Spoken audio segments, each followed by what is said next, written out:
Yes, reka mbasuhuze kandi mbifuriza amahoro y'Imana abadukurikira aho muherereye aho ariho hose, ni wa muhungu wanyu James Legend wamamaye, akaba ari igihe tugiye kubana muri umusore w'umukire analysis.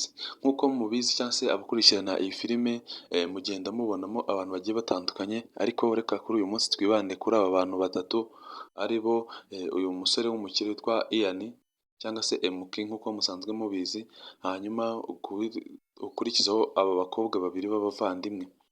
Nk'uko mubizi abakobwa babiri b'abavandimwe nibo uyu musore nibo batabaye uyu musore igihe yari yarashimuswe n'amabandi, cyangwa se igihe amabandi yari yarahuye nawe akamuhondagura akamusiga ari intere. Mwibuke ko uyu mukobwa mukuru ari we wabanje kubona uyu musore akumva amugiriye impuhwe akamukunda, akamuzana akamwereka ababyeyi be, bakamwemerera kuba bamucumbikira mu rugo iwabo. Hanyuma uko bwije n'uko bukeye akajya agenda amurwaza amwitaho amuba hafi, agenda abona uyu mutipe Ian ari umwana mwiza, hanyuma ibyo ngibyo bikagenda bimukora ku mutima cyane. Byaje kuvamo rero ko uyu mukobwa yaje gukunda uyu musore, aramukunda mu buryo bukomeye ku buryo yumva ko koko rwose abaye atari n'iruhande rwe no gupfa yapfa.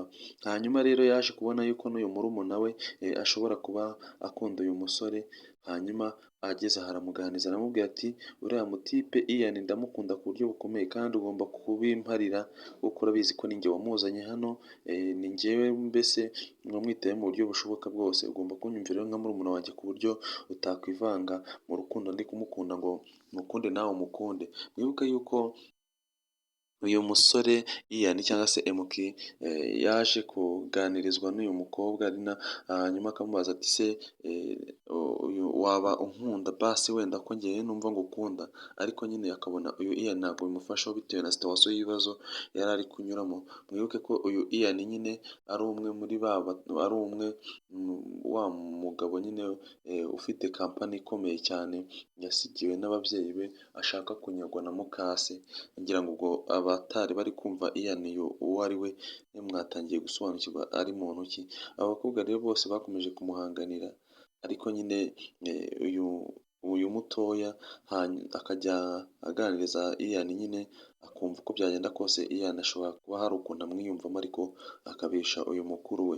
So ntabwo tuzi ngo bizarangira gute, ariko uko byagenda kose bizarangira, ntekereza ko bizarangira uyu mukobwa yigaruriye umutima w'uyu musore, kuko uyu musore nazirikana ineza yamugiriye hari igihe atazavuga ati reka mbabaze uyu muntu kandi yaramugiriye neza. Bibutse ko izi nkuru muzitegurirwa kandi mukazigezwaho nanjye James Legend wamamaye. Imana y'u Rwanda ihorane namwe.